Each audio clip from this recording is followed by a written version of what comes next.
Okay, so could you tell me a little bit about your role as a coach? My role as a coach, Yeah, so harder than I thought. well, just kind of what you do as a coach and maybe some of the kids you work with. Like, what ages do you work with? All right, my role as a coach, we work with the 8 and 9 year olds. Um, and my role as head coach is really to organize all the events that go on with the entire team, not necessarily just the teammates, but as the head coach, I guess your role would be more, um, making sure your practice schedules are done, making sure snack schedules are made, making sure everybody's got their jerseys, helmets, pads, um, all of the, basically all, like say that a kid were to get hurt, it kind of falls on the head coach. So, I have a very big responsibility of making sure all the kids are safe, because if somebody were to get hurt, it could come back on me. So that's a very big role that I have is, making sure the kids stay safe out there.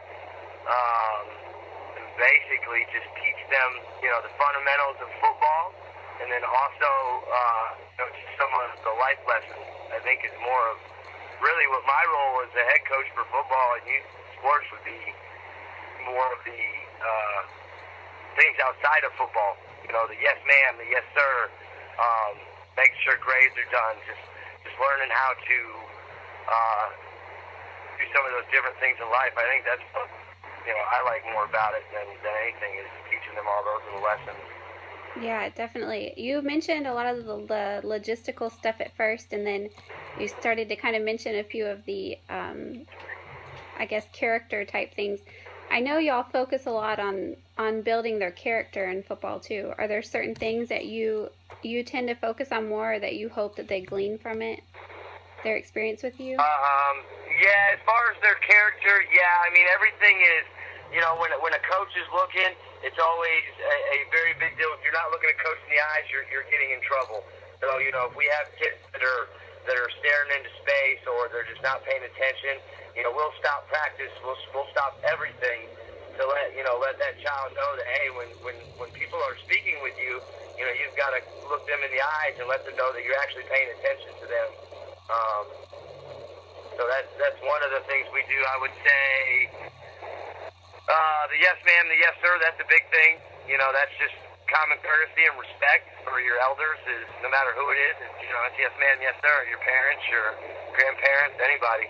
Um, so those are some of the things we do. I don't know what else could I say. Um, Well, I think, like, don't you focus quite a bit on, perseverance, a lot of those fundamental character type traits I know that you've talked yeah, about before. yeah. Maybe I'm just not understanding the question to answer it properly. No, no, you're doing great. Um, so here's a better way to phrase this, I guess. As a coach, I'm sure that you see kids from a variety of home lives and different circumstances. So, what are some of the important things that you think they gather from their experience with you and the team? Do you like? I know a sense of family is probably one of those things. Is that? That's. I'm glad you say that because that's one of our biggest things. Is family. It teaches, just how to work as a unit, as a group. Because no matter what you do in life, whether you have a job, you're at school, anything you do when you get older, you have to learn to work with other people, regardless if you like them or not, or dislike them. It doesn't matter. Sometimes you have to work with the people around you, and it's always good to try and make that a family. So if you're around people that you're constantly around, it's like when you're at work, you've got to make that kind of a family unit in order to make it work right, and gel. Yeah, absolutely. That's definitely super important. I guess so you guys really focus on building relationships kind of on the field and off the field, right? Yeah. Like a lot of our teammates, they all hang out together. They'll do little sleepovers and things like that. So yes, most definitely, on and off the field. Do you feel like there's a special role that you and the other coaches play in their lives, especially some of the guys who don't necessarily have father figures at home. Yeah, I mean, I think we take a huge role on is that, we have one kid, Trayvon. His dad used to play football, professional football, and he passed away when Trayvon was young. And that's all, he's ever wanted to do. And, Mom never got remarried. So for Trayvon to come out to the football field and, come stay the night at Coach Jason's house and hang out with Landon, that's a big deal to him. He kind of looked at me different than some of the other. I've got a few of those. Trayvon and Reed, some of the ones that me and Emily really, help out and take care of. They look at you different because they don't have that father figure in their life. And when you're out there on the football field, it's hardcore. You're a father figure. You're disciplining them. You're teaching them how to do certain things. So I mean, in a lot of ways, for those kids that don't have dads or stepdads, and they're just looking for, somebody to make them feel comfortable and disciplined. That is a big deal, I think, especially with football. It makes it a lot different for those kids that don't have, father figures and stuff in their life. Yeah, absolutely. I know Emily mentioned that there was a time a couple of weeks ago where one of your little guys was in the hospital after having surgery. Yep, that was little Reed I was just telling you about a minute ago. Yeah, so could you kind of tell me about your experience with that? I know that she mentioned that you had spent some time up at the hospital with him and that was a pretty special thing for him. Yeah, that was basically Reed had some issues going on last year with his hip, and we couldn't figure out what was going on with it. Mom kept taking him to the doctor, and, the doctor cleared him. Oh, everything's fine. He must be just, Mama Reed, she's always feeling bad about Reed, so he's just faking it. He doesn't want to do this or that. And, eventually, I think it was halfway through the season, we told Reed, he couldn't play anymore. He's played with us Reed's one of the ones that's been with us since the beginning, so he's going on 5 years with us now. We had to tell him that, he couldn't play anymore because he was going to get really hurt. There was something definitely wrong with him. And, we're not doctors, but we can't risk, getting him hurt permanently. Right. So he sat out the rest of the season, and then they eventually found out that he had some, I guess, genetic degenerative disease or something in his hips, some bones. I couldn't tell you what it is. You can get that from him. But, yeah, she called, and I mean, I had no other, that was my first thought was to go right up there. It was kind of Reed went to the doctor, and then the next day he was having surgery.